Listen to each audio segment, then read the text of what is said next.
by the time you moved back here after your undergrad, were you done with Purple Hibiscus? But it wasn't published yet. Yeah, so that was the period when I became Chimamanda. Yeah, you were trying to just re-image yourself. No, it wasn't even that I wanted to be a more authentic. Or launch yourself. I knew that I hoped that Purple Hibiscus would do well. Yeah. Actually, no, I'm lying. I didn't think it would do well. But the point is I was being published, which is a big deal, right? And for me, it was I want to go out into the world as a writer in the most authentic way.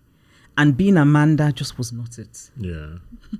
So by the time you moved back, you hadn't been published. Then you went back for your master's. Mm-hmm. No, by then I'd been published. I was published shortly after. Yeah. After you moved back here. Shortly after shortly. I didn't quite move back. You just came back. You came to visit your parents. Asim kambiane alia. Yeah. I came back. I hadn't been back. I went back to Nsukka. I was just almost in tears because things had changed. I felt that Nsukka had not waited for me, Yeah. And then I think spent a few months just sort of, my family, they were looking at me like, at what point is this person going to get a job? Apply to this ministry. I was thinking that I was going to work in human resources and write. That was my plan. And I actually already had job offers in the US. But then my book was published. Okay. And although Purple Hibiscus initially, it was published by a very small press. They didn't really have a budget for like a book tour or anything like that. Because it was very hard to get published in the US. Things have changed so much. I can imagine. But when I was sending out the manuscript, I can't tell you what all the responses were. Where is Nigeria? Nobody cares about Africa. Why don't you write about the US? And then finally somebody said, yes, I'll publish you. But it was a very small house, very good, very literary, very respected publisher. And I didn't expect to make money from Purple Hibiscus. And so my plan was get a job in human resources or in communications or something. I had applied to some places and I actually had job offers. But then I suddenly thought, why don't I go to grad school instead? Because I already had the second novel happening. I was working on it, what became Half of a Yellow Sun. Yeah. And I needed time to really focus and work on it. And I knew that grad schools will give you money, right? They'll give you a stipend and they'll give you a scholarship if they want you. So I started applying to schools. Yeah. So were you surprised, or obviously you were surprised at how well that Purple Hibiscus did? Purple Hibiscus did much better than I thought. And that's because it did, but not so much in terms of earning a living. Yeah, but in terms noise. of, and also just what I like to call kind of legitimacy and respect. So it was reviewed by, the important publications. It was shortlisted for the Orange Prize in the UK. That's actually the thing that made it happen. But in the US, because there was no noise, because my publishers didn't have a budget for promoting a book, what happened was that it started being hand-sold by independent bookstores. So the independent bookstore owners and people who worked there had read the book, they loved it, and they just started hand-selling it. People would walk in and they'd be like, you need to read this. And it was really lovely because then they wrote just the loveliest notes to my publisher, many of which I have still, because, those are the things that really matter. Yeah. So that's actually how Purple Hibiscus, and then it became an indie bestseller, which means that in the small independent bookstores across America, it was a bestseller. Yeah. Mm-hmm. So you moved back to America for your master's. You got 2 master's degrees. Indeed. Yeah. Johns Hopkins. I'm happy that you've done your research. And so I want to talk about Johns Hopkins because you got a master's there. Was that the first one? Was that where you met your husband? Moving on. No, that's not where I met him. Okay. So you were doing your master's at Johns Hopkins. Mm-hmm. How long were you there for? A year. So it was, I was there for a year. So why did you need a second master's degree? I didn't need one. I wanted one. I did a second master's at Yale because I wanted to learn African history. Okay. And I wanted... Not because you wanted to go to Yale? No, actually. Okay. No, but I hear you. And I think that's a fair question. Yeah. No, because when I was applying, I had done the research and they said Yale had the best archives of pre-colonial West Africa. I'm very interested in what life was like in this part of the world before the white man came. Yeah. And we don't know a lot of it. And I think what we know is just stupid cliche, grass skirt. And half the time, when you actually look at the documents that survive, most of what we think we know is actually not how life was. Anyway, that's why I went to. So Yale had the best. I applied to 3 schools. Yale apparently had the best archives for what I wanted. And I was happy that. And Yale also gave me the best offer. So I had a full scholarship. I had a stipend. So I went. But I should say that at the time I was already published and I already had a name. So half of your lesson was out at this time? Not only was it out, it was being studied at Yale. By the time you went to Yale? Mm-hmm. Not only was it being... How did you deal with that? Not only was it being studied by undergraduates at Yale, it was studied in a class I took. So I sat there in the class while they're reading the book I wrote. Are you serious? Yeah. So your book was the material in a class you were taking? Yep. And? I just sat there pretending it wasn't me and looking away. They didn't know it was you? Of course they knew it was me. So everybody was awkward. How does the professor or your lecturer or teacher the woman had done her list of books. She did not know who was coming to her class. And then I appear. So what is she going to do? I mean, it was fine because it was a small seminar instead of a small class. And I just looked away. Well, they talked about... That's actually, that's wild. And I remember, I had friends who said to me, you're crazy, right? Why are you going back to school? You could do anything. You could actually go teach. But I felt I didn't know enough. I wanted to learn more. Did you feel... There has to be slight arrogance that comes with that. With wanting to know more? With being in that sort of a situation where you are published, you're famous-ish, you're making money, people know you, you're in a class where you are the material. No, I don't think so, because I didn't know. I mean, well, until I saw the class syllabus. When you know, you're like, there has to be a certain level of, I'm better than this. No. Or better than you people. No. Because, no, not at all. Because obviously, there were other books on the syllabus, which I haven't read. What do you mean? The publishers are not in class. You were there. You were the star of the class. Yeah, no. You read. So first of all, you're at Yale. Yeah. Right? You're with the brightest people from across the world. And you were material at Yale. Yes, I'm material at Yale, but then the other books on the syllabus that are fantastic and that I hadn't read. So it's not really, it wasn't a case of I'm better than you, because there were people in that class who I learned from, whose intelligence I really respected. It was just a bit awkward. You're published, you're a star, as far as I'm concerned, in your class or in school. I really hung Yale. up on this thing. No, because I can't imagine being in class and being studied. No, I was saying that, no, you said there has to be an arrogance to it. Yes.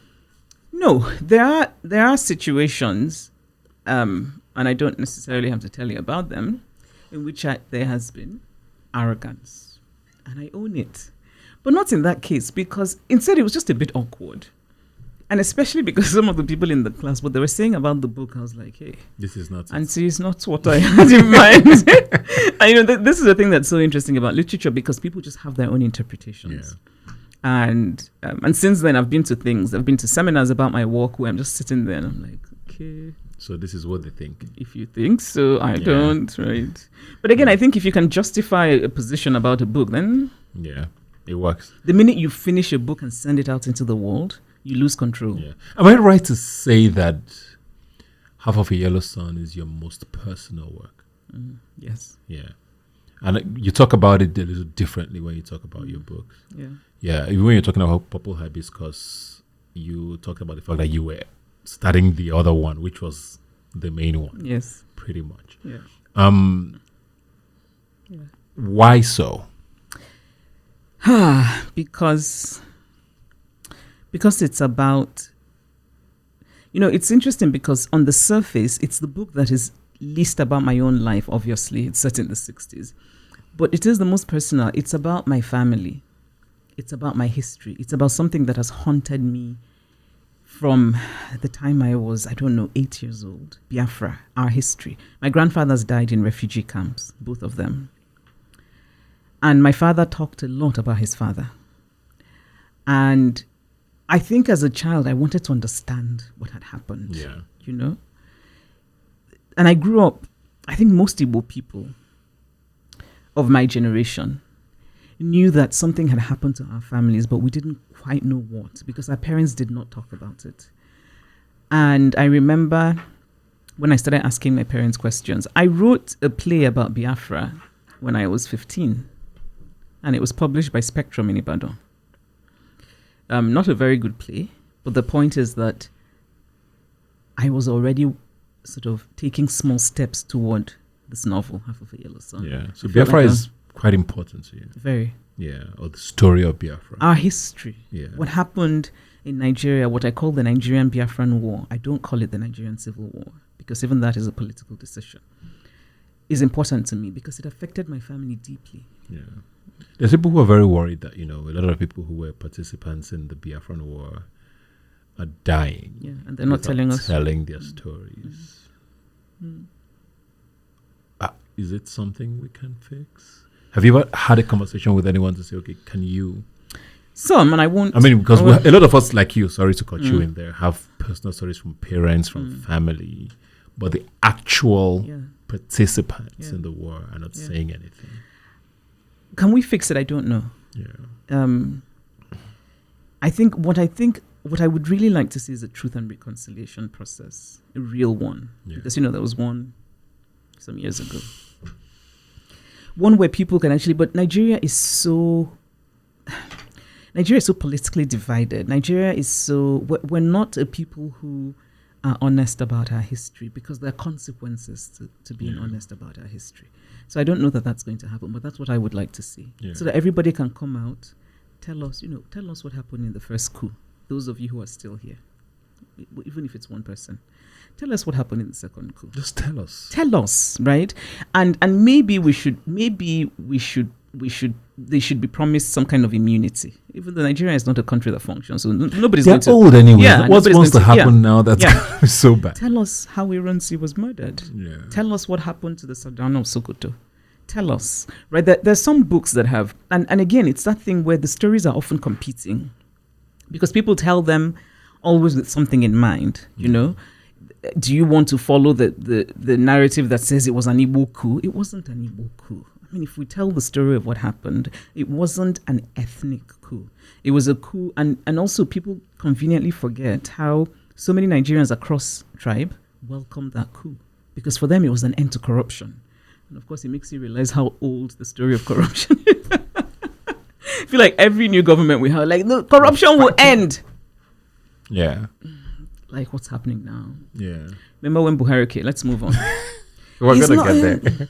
Half of a Yellow Sun. I mean, it's very personal to a lot of people. And interestingly, a lot of people thank you, actually, because most people for the first time had some sort of an insight into what the war was or could have been. Yeah.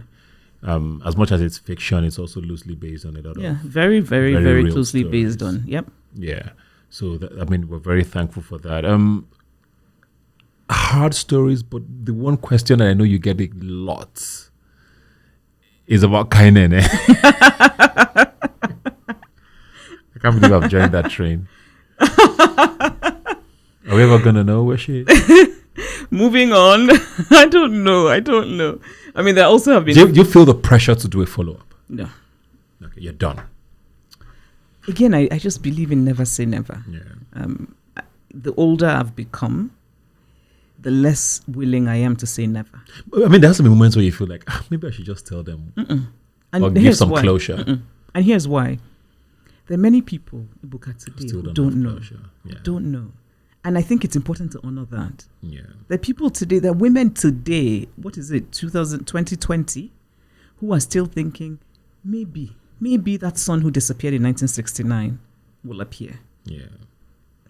If you're wondering what we're talking about, and you go read Half of a Yellow Sun and find out what happened to Kainene, it's an international movement. And I've been sent, sometimes people have sent me the funniest jokes. People are so clever. I randomly see tweets. People just say, it's been keeping me up at night. I just want, where is she? And when someone, I think Ona was telling me only recently, she said, oh, which I can't remember, somebody, they said, so I have this short story that was recently published called Zikora.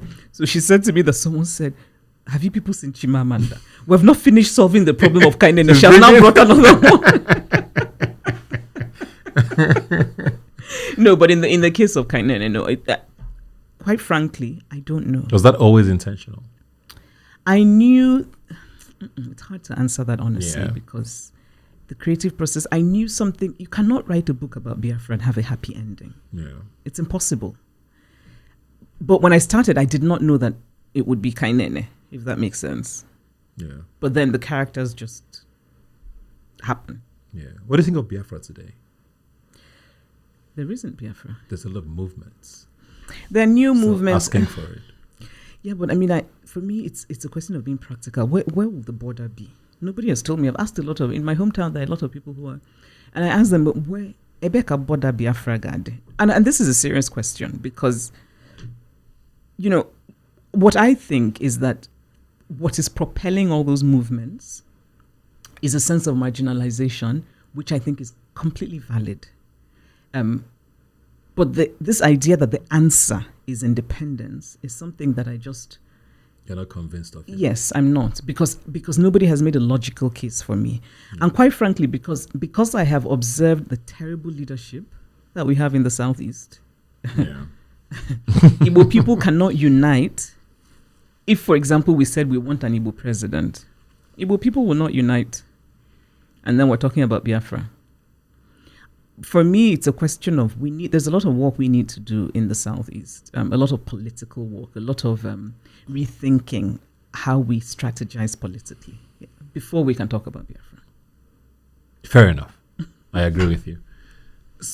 Finally, on Half of a Yellow Sun, what did you think of the movie? Did you see it? Twice. What did you think? It's your question. No. So here's what I thought. I'm a huge Chiweze Adejiofor fan.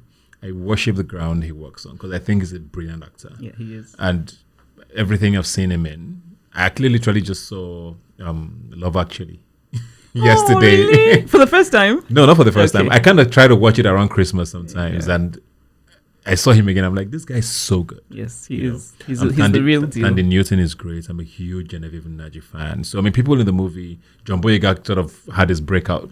I forgot to mention when we're talking about, about actors, that people who are doing well, Genevieve is fantastic. I think she's brilliant. Yeah. I mean, there's no gainsaying that. Yeah. Anyway, so I'm a huge fan of everybody pretty much who was in the movie.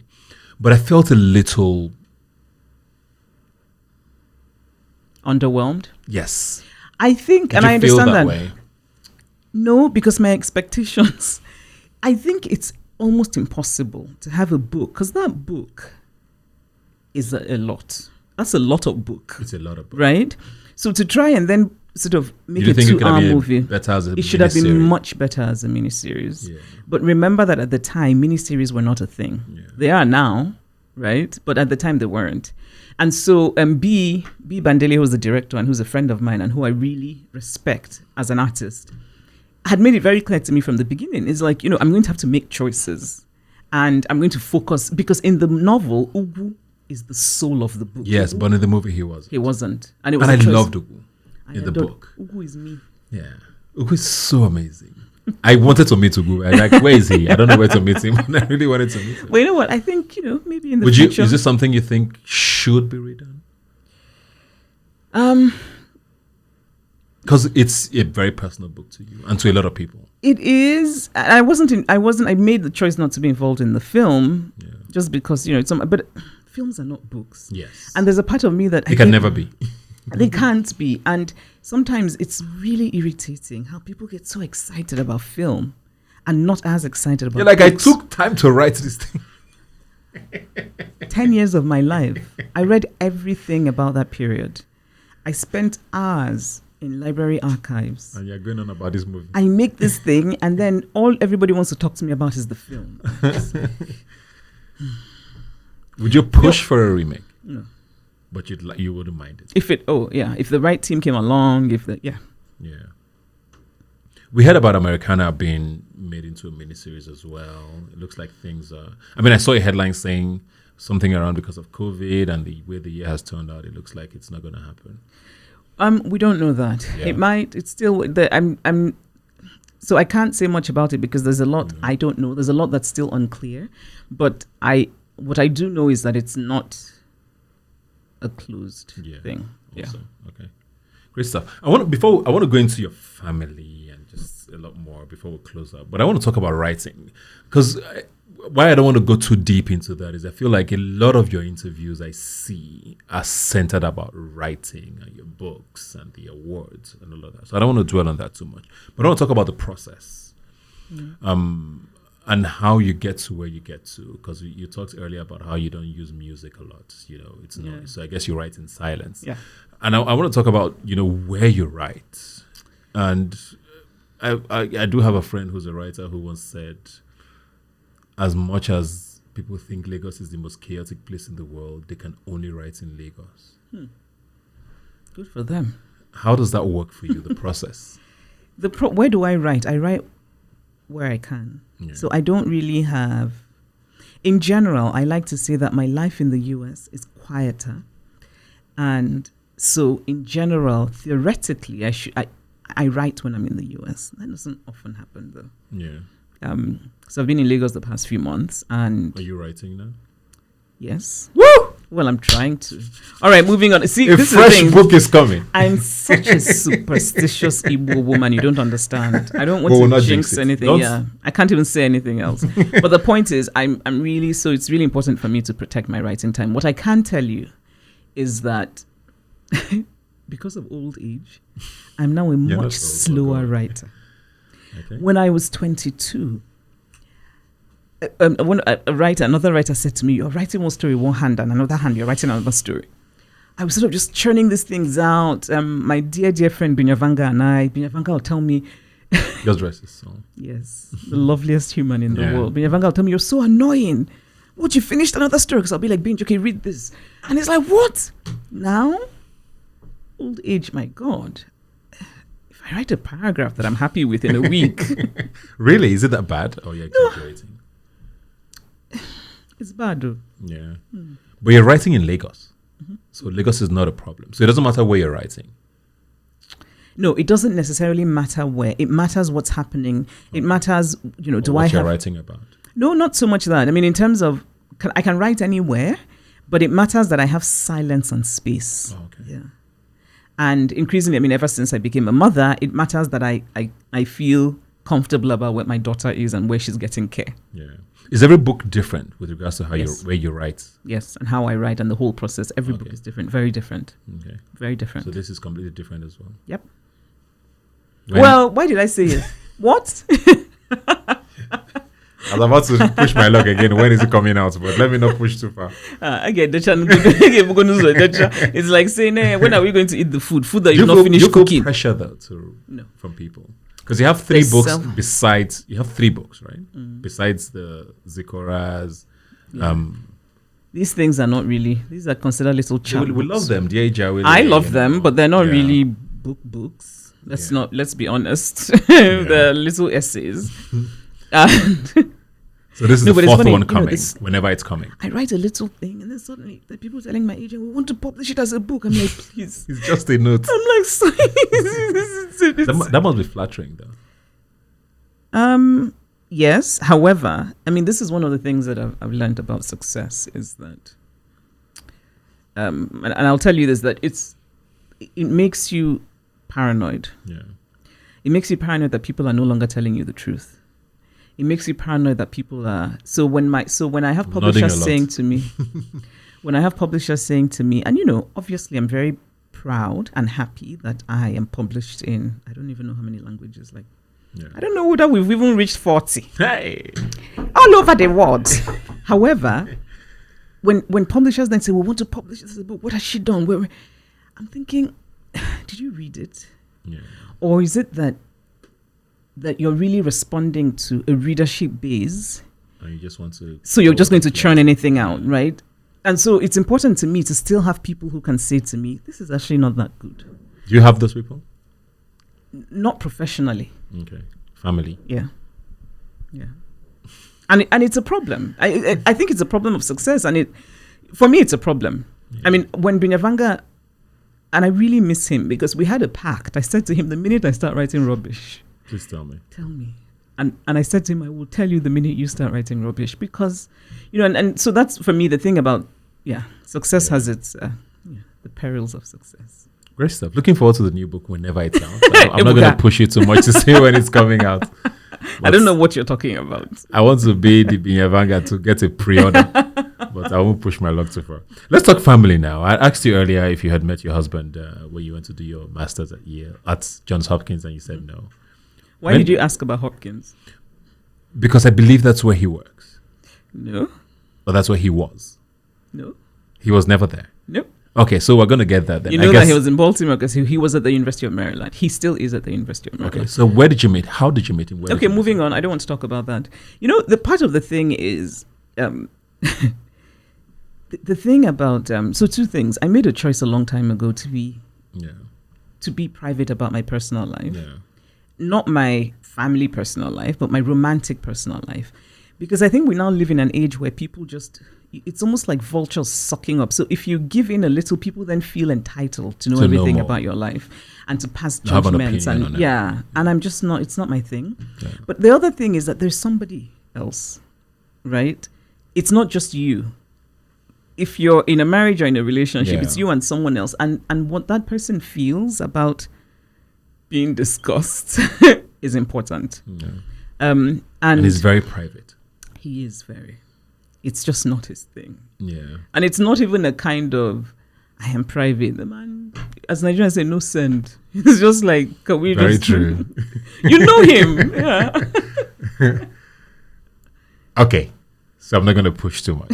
How's your daughter doing? She's very well. She's what? How old now? You know how old she is. She's 5. So I'm very proud of how you've been able to shield her, considering how famous you are. I remember the very first time I met her. I think it was her second birthday. I can't remember. It was somewhere in Lagos. I don't know if you can remember this, but I walked in with my wife and it was her birthday. Yes, and I come in and I'm like, you're like, oh, meet my daughter. And I'm like, hey, how you doing? You're like, Did I say that? Yeah. I don't remember that, but that sounds like me because it was, that's the choice. And it was interesting to me because I believed she was born and bred in the US. And to hear you say Igbo is only what what she listens to or hears in the home. Why was that very important to you? I told you earlier about my father having my sisters in the US and saying only Igbo at home. Yeah. And Igbo is important to me. I want my daughter to know where she comes from. And having lived in the US and having traveled all over the world, and I know how important it is to have a sense of who you are. And I have seen so many young people who were not giving that by their parents who meant well, right? The parents who thought only English so that you succeed in life.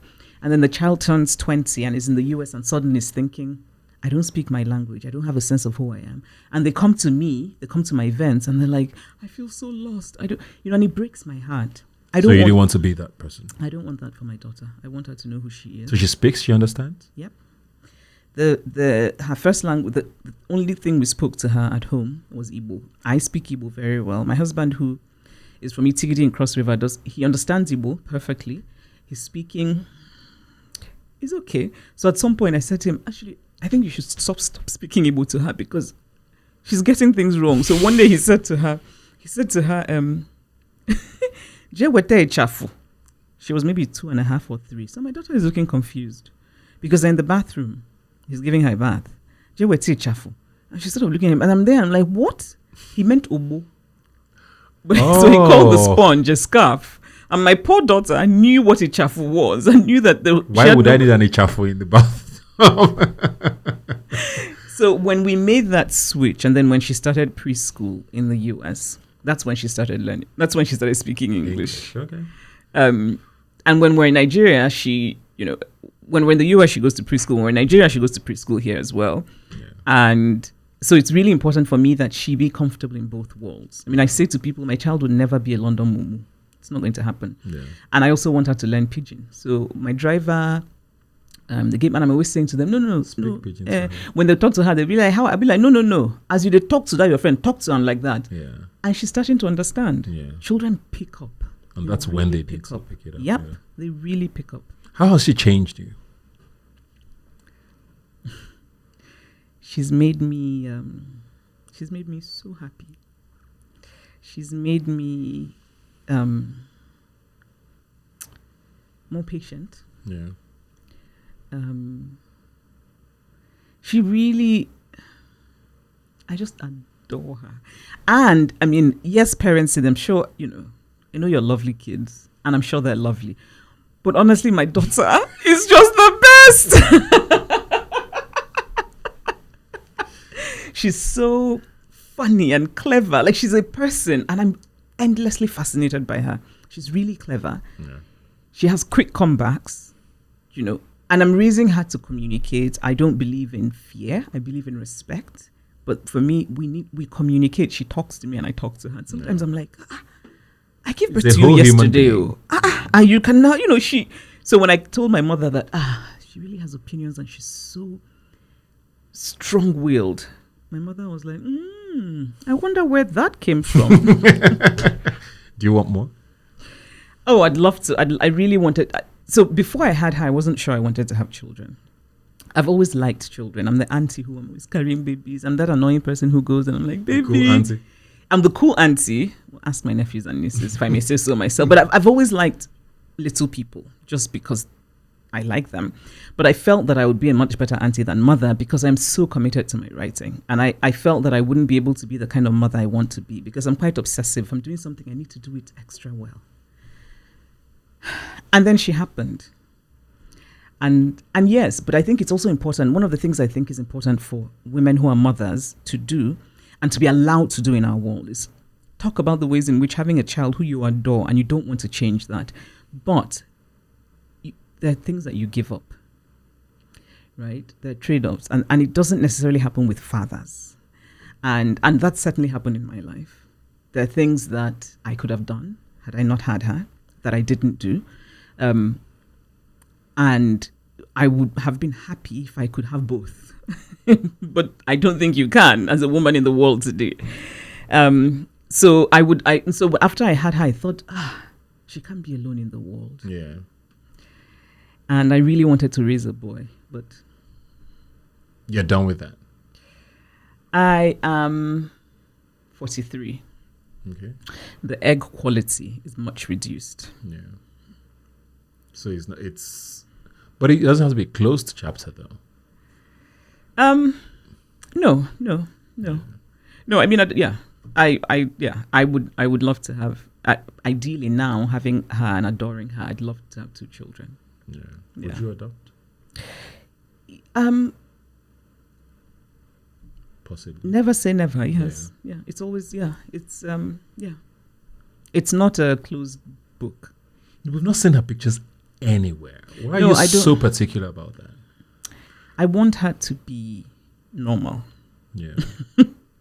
I think that I've read a lot about people who are, well, it's different when you're famous as a young person. It's a difficult thing. And in this age of internet, social media, I sometimes worry about the children of famous people who grew up and read things about themselves that they didn't sign up for. They did not sign up for them. They're innocent, they're fragile. All of us are fragile. And so I want her to be normal. I mean, obviously as normal as can be, because she knows at this age that people want to take pictures with mama at the airport. And does she know what you do? Yeah. Does she know you're famous? I don't think she quite understands what famous means, but she knows that and she knows as well that when people come to take pictures with mama, she's not supposed to be in the picture. Okay. She knows that. So she steps away. Because from the time she was a baby, I've said to people, please don't put her in.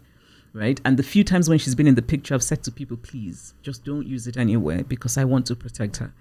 And generally people are very good about that. And so she knows that mama is on TV. But I think she thinks everybody's mama is on TV. It's her normal. Yeah, it's her normal. She's just, but she's not impressed. I think it's important to say that she's just like, that's my. Do you like that? Yes. Yeah. Yes. It's very important for the people around you not to drink the Kool-Aid too much. Yeah. Because otherwise, it's bad for you. Is it pressure on your husband as well? Seeing as he's not in the industry either. He's utterly. I said the man knows that he's completely indifferent. He's a very good doctor. And I mean that in the sense that his heart is there. He really cares about his patients. He gets very angry about how the US healthcare system is just a joke. And he comes to things that I do. He knows but it's not his thing. And and in a way, that's also quite refreshing. And my brothers are similar. My brothers are very proud, very protective. But at the same time, So they all keep you grounded, basically. So you go with the buzz, then you come back there. Yeah, and my brother Kene Adichie is a very big problem. Because he'll roll his eyes, he'll be like, Oh, as in we're sold out of the hey, why? He's always doing stupid things like that. Tickets. He's always doing very stupid things like that. Very well, very well. I don't want to dig into the family too much, since you say it's very personal. I want to talk feminism, and it's something that I don't want to dig into too much because it's besides, it's probably the one thing you get asked about the most. Mm-hmm. By certain people, yes. By people who don't read books. Yeah. Do you feel like you get misunderstood a lot with that? Yes. Yeah. Yeah. Do you think that's your fault with how you present it? Of course not. It's not my fault. I think, how do I present it? I'm asking. I don't know. I think, and let's be clear, it's a misunderstanding that is specific to Nigeria because that doesn't happen anywhere else. I was getting there. Yeah. No, sorry to cut you in there, because when last did you do an interview in Nigeria? Probably been a decade. Possibly. So this is your first Nigerian interview. Is that why you haven't done one here? Because you think you've been misunderstood a lot? No, it's because I love you dearly. And you're my brother for life. It's Say it again. It's two things. I did this ebook really because of you. Thank you, and I really appreciate it. Because you're my person. You've been my person for ages. But I haven't done that, and you're right. It's not. It's the kind of there are two different things. There's a kind of mediocrity, not just in Nigerian journalism, but in Nigeria in general, and it can have consequences for you as a public figure. So in the same way that I call someone to paint my house, and the edges will just be jagged. I'm like, Uncle, you did not do this way. It's like, that kind of the way that we're just very slapdash. I find that journalism is like that. So I've done things in the past where you're just wildly misquoted. Sometimes it's from that mediocrity. Other times, I think, so I'll tell you something that happened recently. This wasn't, it was print. So I spoke about how I made a choice from a long time ago to live a life of the mind, right? So that I made a choice to live an intellectual life. When it was written, she said she made the choice to live a life of demand, right? Demand. And the next thing I know, the people telling me, they said, because you're always demanding. Yeah, that's benign. That one is funny, right? But there have been so many other, in Nigeria, I'll say, so I do not want the title of Mrs. because I don't want it. I want to be called Ms. MS, Ms. And the reason I think Ms. is a good thing for us in the world is because a woman's title doesn't change whether or not she's married. And often for women who are not married, Mrs. carries it's a status symbol in this country. And it can be a problem for women who don't have that. And so my thing is that in the public space, men are Mr., whether married or not. Women should be Ms., whether married or not. The Nigerian journalist says she is Miss. MISS. That's an entirely different thing. Yeah. And there have been so many examples of it. I'm talking about bride price being really problematic because I think so many young men who want to get married, particularly in Igbo culture, which is what I know, they can't because they're expected to bring tons of money and all kinds of ridiculous things. And my feeling is we need to find a way to remake that process so that it's less expensive and more mutual. How about the man's transactional? Exactly, which is what I mean by more mutual. How about the man's family will bring a little gift, the woman's family brings a little gift, and then the families are united, right? Rather than if you're marrying from where you bring 2.5 million and 5 cows, and then it's problematic on so many levels because it's transactional. And what it ends up happening is I think it gives men the idea that in some way you've bought something. You've given this big thing to get this thing, and therefore there's certain things you cannot then be expected to do, right? Yeah. After all, I've paid your bride price. Full price. Someone told it to. She said that bride price must be abolished. There have been so many. So I then decided that it wasn't worth it. Yeah. Because there's just no point, right? And I am not a person who, I don't want to spend my time saying, I need to correct what was said. And quite frankly, I find that people don't even care. People in general, because this is a time and a society that loves controversy. People will create a controversy when there isn't one. So I just thought... Did it ever get to you, though?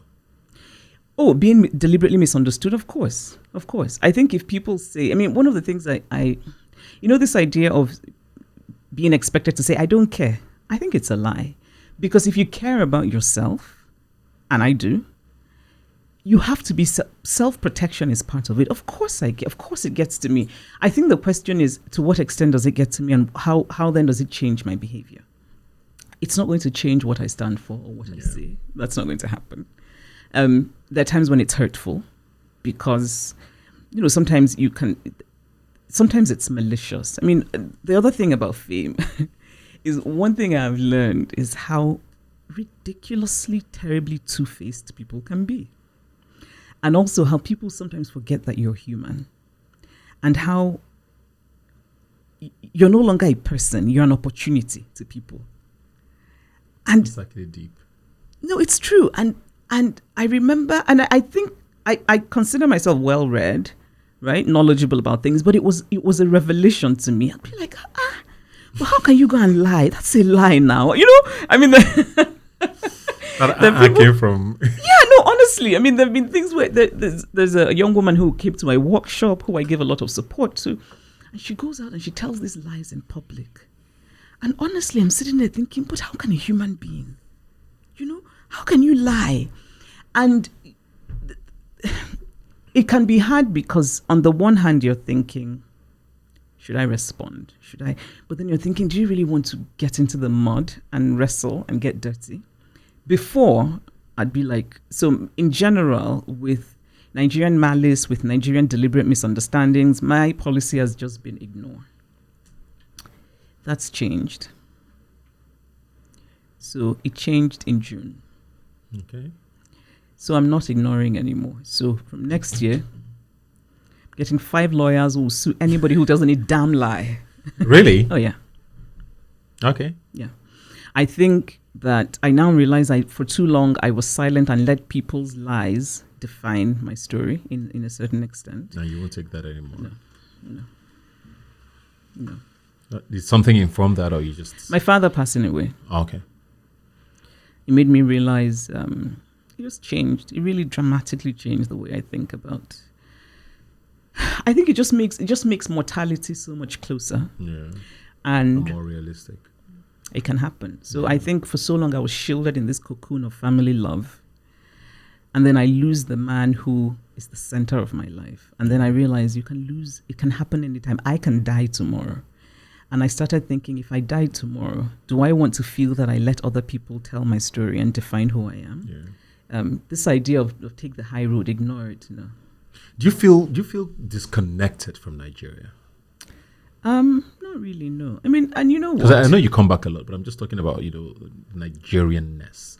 Because, like you said, you get misunderstood a lot here. Yeah. A lot of the headlines don't seem to favor you a lot. There's been a few controversies online. A lot of the what don't seem to favor you?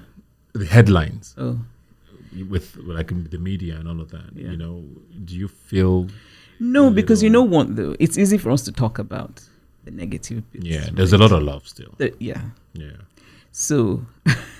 I asked that because just off the top of my head, I was looking at your sort of bio and all of that, and you have what I think is mind-blowing, 16 honorary degrees and academic distinctions. I have no idea how anybody gets to 16 from, and it's from really amazing institutions, the Yales and all of that.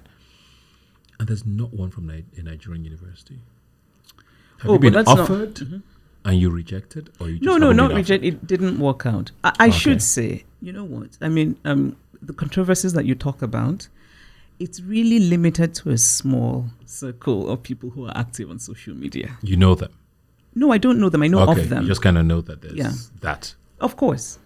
I have people. So when they say there's noise, I tell my assistant, can you do a summary for me? And then I read it. I'm like, this is just alarmingly unintelligent. The kind of, it's deliberate or whatever. But in general, no. So this idea of a Nigerian university, trust me, the Nigerian universities are very, I don't have a problem with Has Nsukka offered you an honorary degree? I'm going to move on from that because there's no... It's Nsukka and it's your home. Yes. Have they offered you one? Maybe. And you rejected Nsukka? No, not rejected. Okay. No. I would never reject Nsukka. It's often about timing. Okay. Right? And the other thing about Nigeria and Nigerian events that people don't start planning on time. So often you get asked to do things and they're like, it's next week or it's on Saturday. And I'm thinking, I'm asked to do things with 6 months notice. Yes.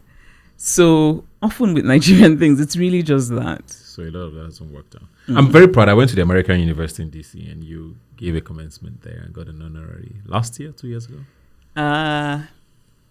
2 years. I don't know. Last year. Yeah. Eagles. I was very proud of that. Watching you wear my robe. But with feminism here, like I said, I don't want to go too deep into it because you've had a ton of questions about feminism and all of that. But you can go deep if you want to. Do you? It's a very, almost very just weird question to ask. Does it ever clash? Because, so I look at you and I know you're very proudly Igbo. Just listen to this interview, I can even hear that from you. But there's people who believe that a lot of the things you stand for with feminism doesn't quite tarry with what the Igbo culture stands for. We're very patriarchal. Mm-hmm. And how do you marry that? I marry it by choosing what I'm happy with and quarreling with what I'm not. Mm-hmm. So in my hometown, I have very fierce conversations with my elderly uncles about the things that need to change. And so I talked about how I created my name, Chimamanda, and how it's a name that's become very common in Igbo land. And for me, it's an example of how change can happen. I talk often about how in my hometown, I know the first set of twins who were not murdered at birth because Igbo people murdered twins. They took them from their mothers the minute they were born. The mother was not allowed to see them. They were evil and they were put in the forest and left to die. The first set who survived in my hometown, I know them. They're in their, I'm going to say now they're in their early 60s or late 50s. So that's how recent it is. Not that long ago. Yep. Culture changes. That's the point. There are things I deeply quarrel with Igbo culture. There are things I love. Igbo culture is deeply misogynistic, as are many cultures in the world. That's the problem, right? So it's important, I think, to have a context. It's not Igbo culture is misogynistic. The world is misogynistic. So I'll tell you about what happened recently in my hometown. It's still so hard to say my father's funeral. It's so strange. But so they said this is where the widow will be, my mother. And they said, and this is where the sons will be with the Omunna. And that's where whoever comes for Unom actually goes, to present whatever they brought. It's the sons. And the Omunna being the male members of the extended family. Receive. And that was the end. My father had 3 daughters. There was no honor for them. And for me, that was, I remember thinking, even this, there's a problem with it, right? It's the way that we There's a woman who apparently is going to run for governor in Anambra State, who I'm told has, who's a good politician, who has, grassroots support and a political structure. I'm having a conversation with a group of people, and what all of them are saying is, "Wanya gachu Anambra? Can a woman rule Anambra?" And when I said to them, "Well, why? Do you need a dangling organ to rule a state?" She said dangling organ. And they said, sorry, can we just take and that? and they said, "Okobe wabalayonji." So for me, the problem is, it's hard for politicians, men and women. The problem is that for women, they have the normal problems, funding. But then they have this additional problem of perception.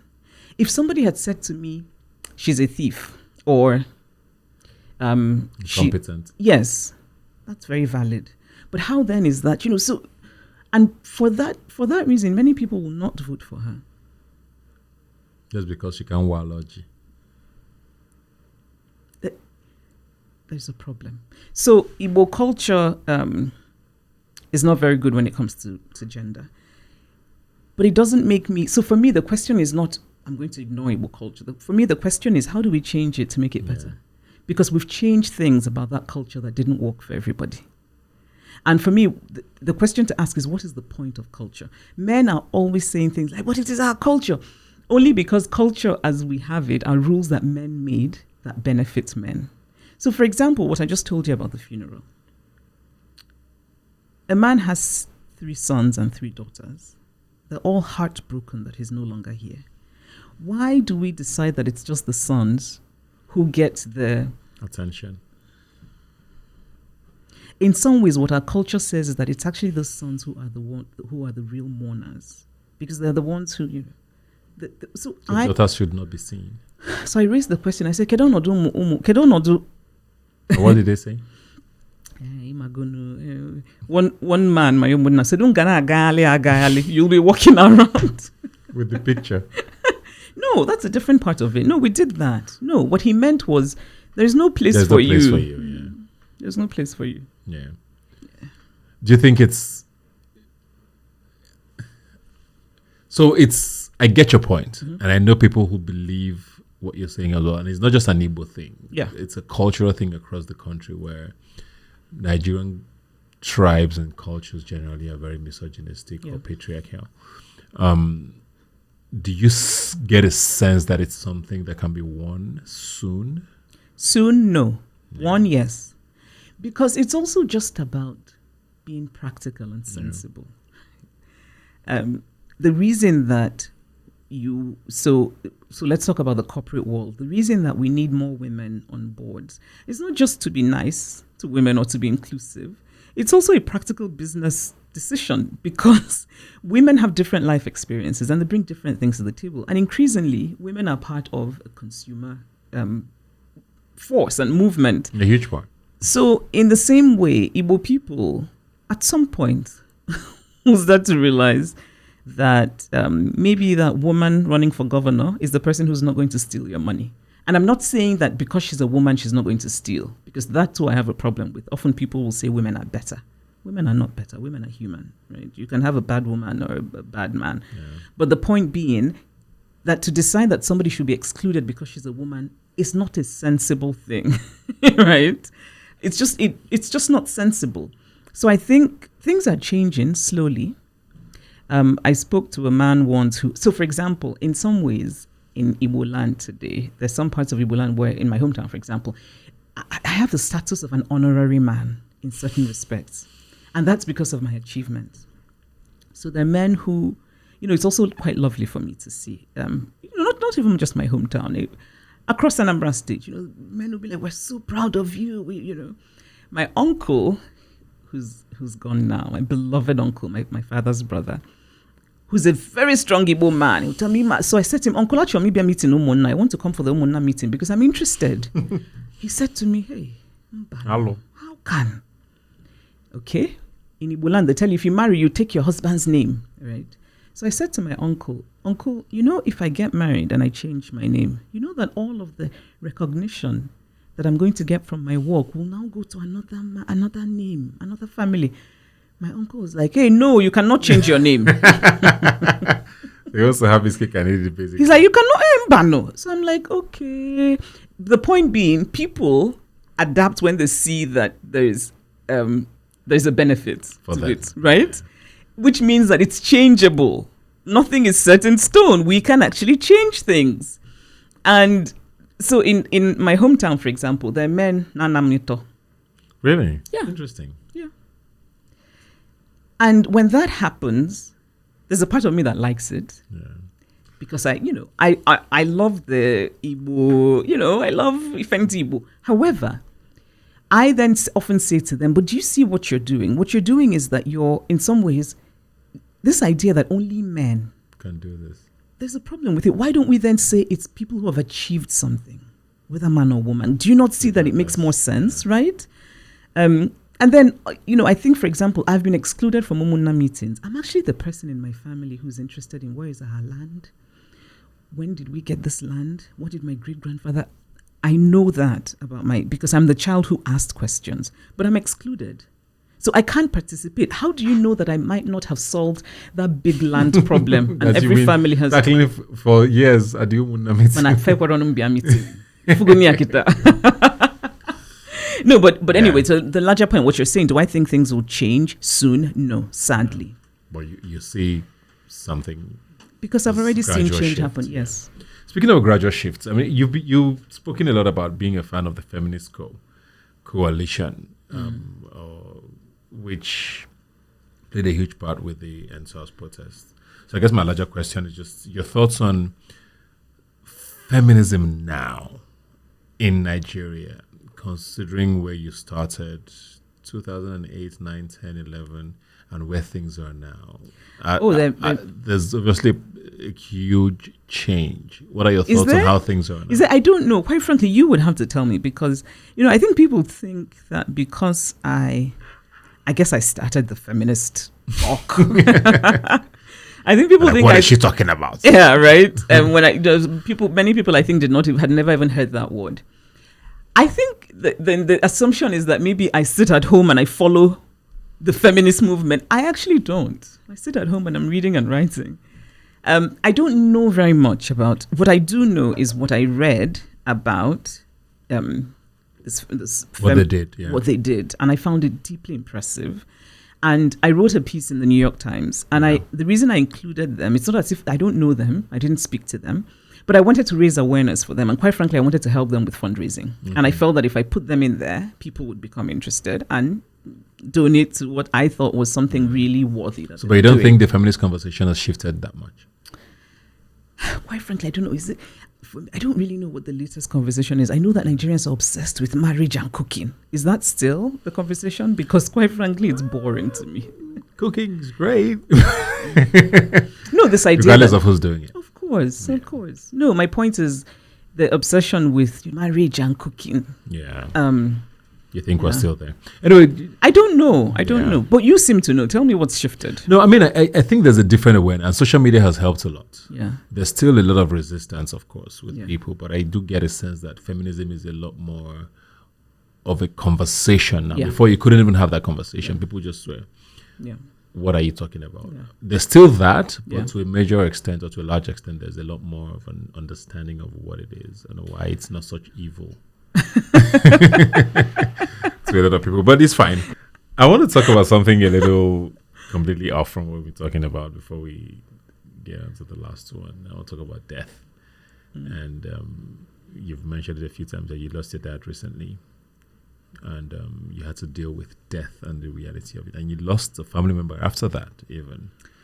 I think an auntie, am I correct? Yeah. So I lost my favorite aunt in March. Yeah. My father left us in June. Yeah. And my father's sister left us in July. So it was 3 deaths in 1 year. First of all, my condolences. Thank you. With that. And how do you handle death?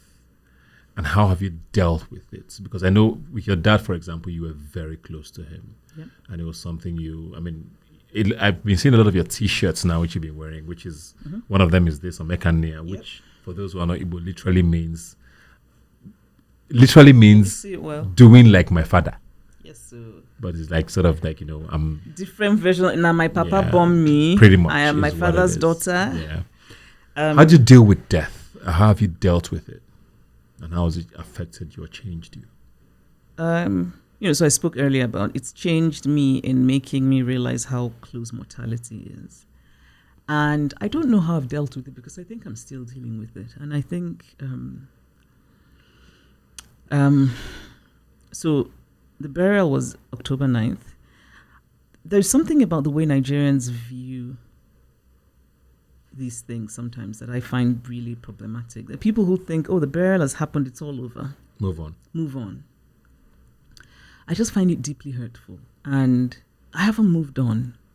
Actually, in some ways, it's worse. I wake up every day now. Every day I wake up and I can't believe he's gone. Right? And it happened so quickly. I said I wasn't going to talk about my dad. But so I mean, I think death isn't really something that it's not that I haven't lost people I love. I lost Binyavanga, who was a dear friend. But this is the first time that it just scattered me. And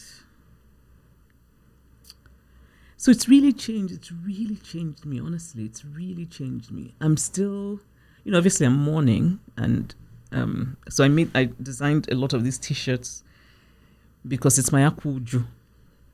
What in Igbo land, So my mother is wearing white for 6 months. And I'm going to wear my T-shirts. My dad was just the loveliest man. But I think it's made me, I don't know. I feel a lot of rage. I didn't realize how much anger you feel when you're grieving.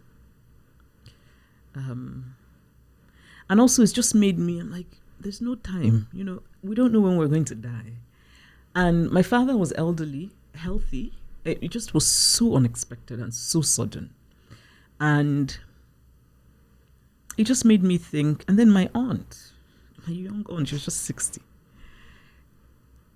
I don't know. It makes you. It's just really changed. I'm looking at my bag of fucks to give, and it's so empty now.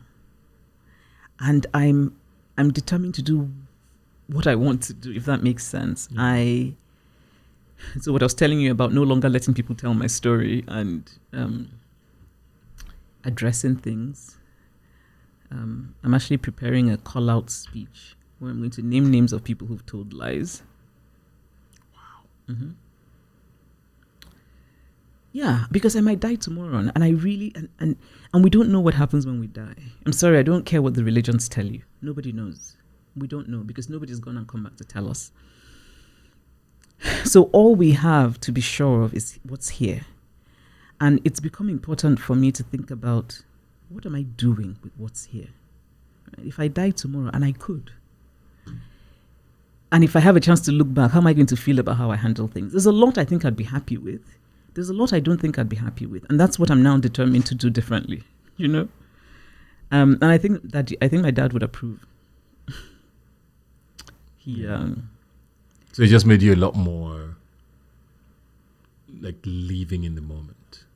It's made life, it's a very strange thing. It's a strange thing because it's both appreciating and not. So it's made life feel very precious, but it's also made life feel utterly pointless. Yeah.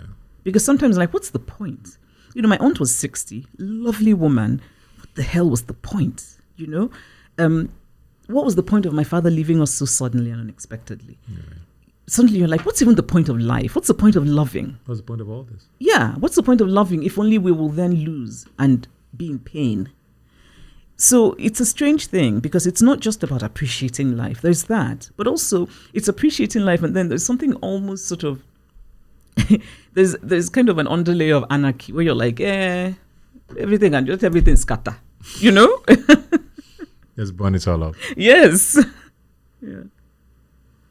I think that's fair enough. But like I said, my condolences, and good to see that you are okay. Sorry? You met my dad, Yes, I didn't you, did. in the US, Yeah, right? I did it in the US when his friend passed away, Yes, who is my Professor in-law. Adichie. Oh, really? Yes, that was when the first time I met your husband. Actually, that was in 2010, I believe. Yeah, It's been a while. Yeah. it's been a while. Yes. Professor Adichie was his good friend. Yeah, very well. So let's just wrap up with your favorite topic. Can you guess what it is? Nigeria. Let's end up with Nigeria. And I want to. I thought you were going to say fashion. We'll leave fashion for now. So the NSAS protests happened, and unfortunately, you were also going through your own personal issues at the time. You had a funeral to attend, or plan, or be a part of, which was your father's. And then, boom, you came out with this article, which shook everybody. And there's just something I want to quote from there, which stood out for me, where you said, the government of President Muhammadu Buhari has been ineffectual, with a kind of willful indifference. Under his leadership, insecurity has worsened. There's a sense that Nigeria could very well burn to the ground while the president remains malevolently aloof. The president himself has often telegraphed a contemptuous self-righteousness, as though engaging fully with Nigerians is beneath him. There's no lie there. Yeah. There's also a lot of honesty, which a lot of Nigerians are either not very courageous to do, or delusional about. Yes. So where did that courage come from? And why was it important to you to speak up? No, with the NSAS, I really admired what happened. I felt a lot of admiration, and it gave me a kind of hope. And I feel that it's not really I feel like it's people younger than I am who organized this, and who because Who drove it? Who drove it, propelled it, made it happen. We're a country of people who complain. We're always complaining. We're not necessarily a country of people who act. And so I really found that admirable. And when it's funny because I knew almost nothing about what was happening. I was just so immersed in just my horrible, raging grief. And so I imagine, like, oh, right, this is happening. And because we'd gone to the east for the funeral, and they said the roads are blocked. And I was like, oh, they're blocked? I hadn't read the news. And then, so I really took some time out to just educate myself. And I thought, my God, this is so impressive. I have a platform. I know that if I wanted to write anything, really, for almost any international publication, I can. And I also know that, in general, we have governments that care what abroad thinks of them. Yes. Apparently not this government. I think they kind of care. They just were not prepared for what the abroad thought. So I thought, okay, for the abroad, the people in the abroad, I want to tell them what's happening, because this is the one way I can, this is the one role I can play, right? And so I wrote that. But I've always felt that people often ask me, where do you get your courage? It's not even... I used to say it's important for me that I sleep well at night, right? And I've also just never felt that I need... I won't say what I don't believe. I won't say what I think people want me to say. I've always been very forthright. It comes sometimes with consequences that are not great. I sleep well at night. What's changed for me since June is it's no longer about sleeping well at night. It's about dying, right? I need to say what I think. And also, I think I'm a person who feels that one question we need to ask ourselves is, what's the worst that can happen? Yeah. Were you worried about what the repercussions of that would be? Not really. I mean, I knew that there would be people who'd be upset, but someone said to me, they will never invite you to Aso Rock for dinner. So I started crying. Yeah. I mean, since then, we've heard about people's passports being seized, people not being able to travel. No, the one thing that did happen... Did you worry about that?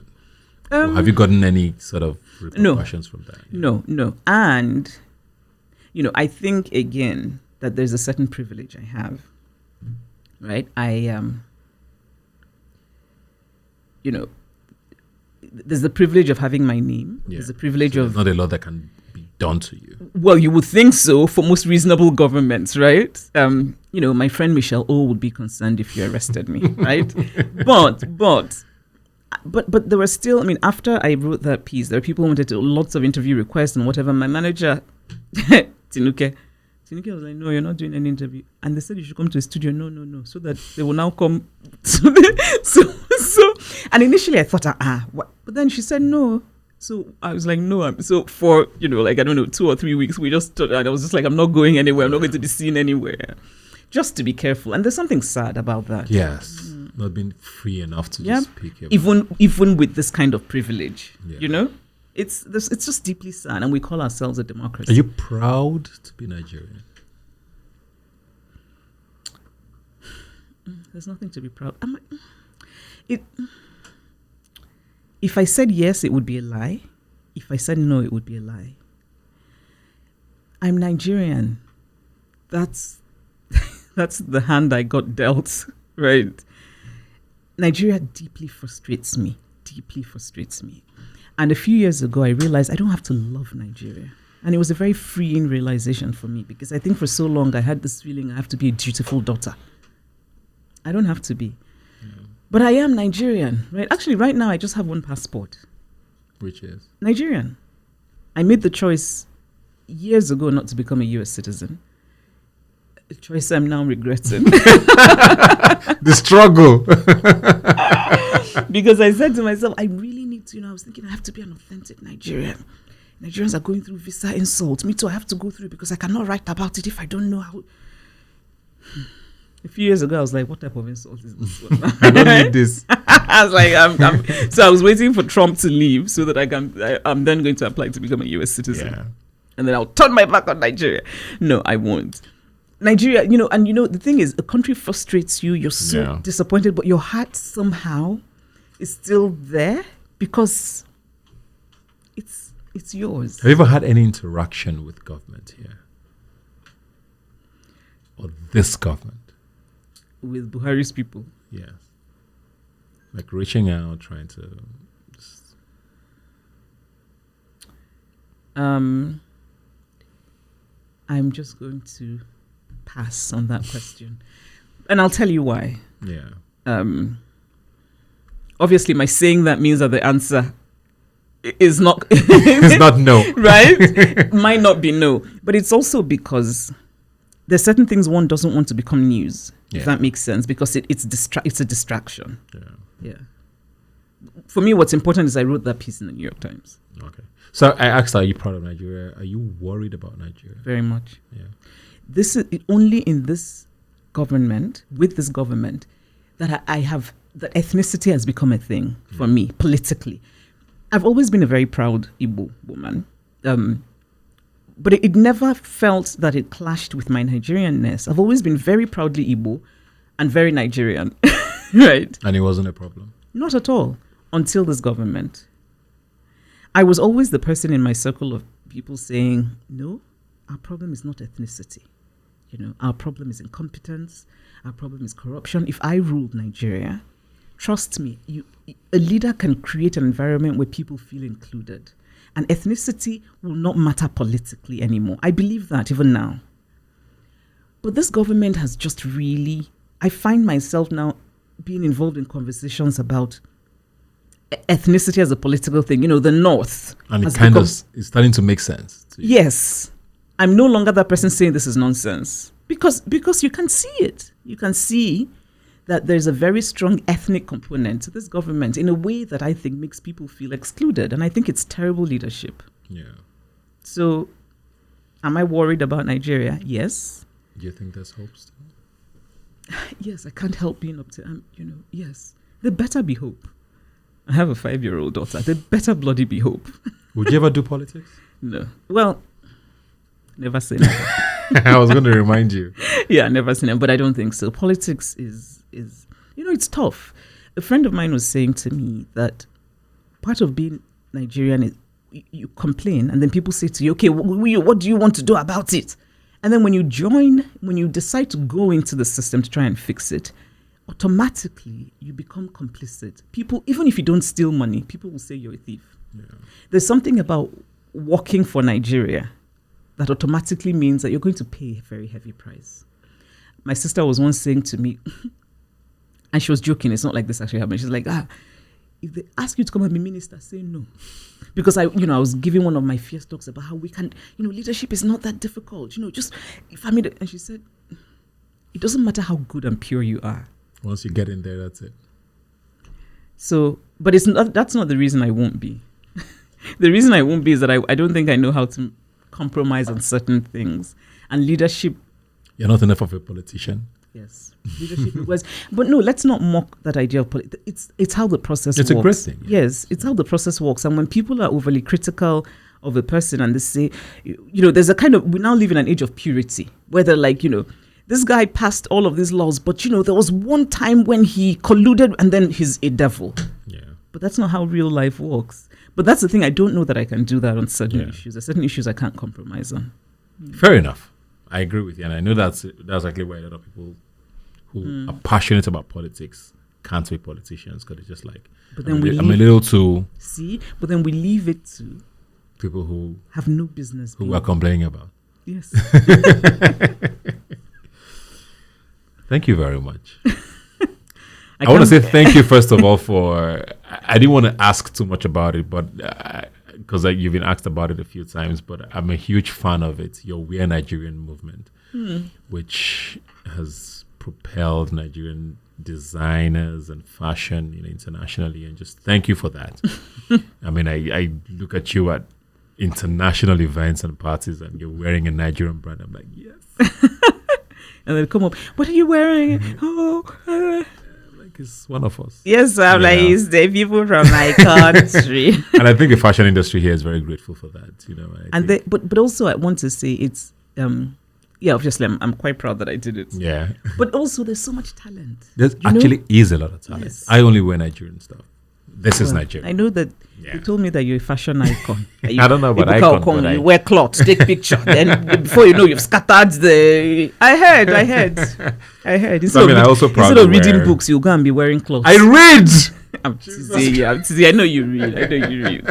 I know you read. I'm just teasing you. But yeah, thank you very much for that. And thank you for, being proudly Nigerian. It's very hard. And I get what you mean a lot when you say, when you're out there, you're a little more fierce and intense with defending. Because you just you don't know what we are going through. Exactly. But when you're here, you can be anyhow. Exactly. We'll go back there. Exactly.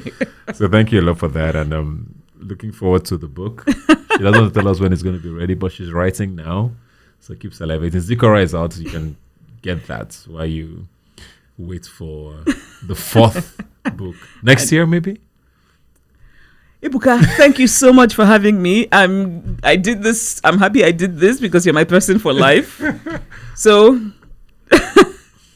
next year we need to talk about Block Rosary. Shout out to everyone in GRA Benin City. Thank you very much, Chimamanda. I thoroughly enjoyed this, and thanks for being here today and honoring our invitation. And she won't be doing any interviews again for another 10 years. 20. Until I'm ready again. Thanks a lot. This was actually fun. Woo!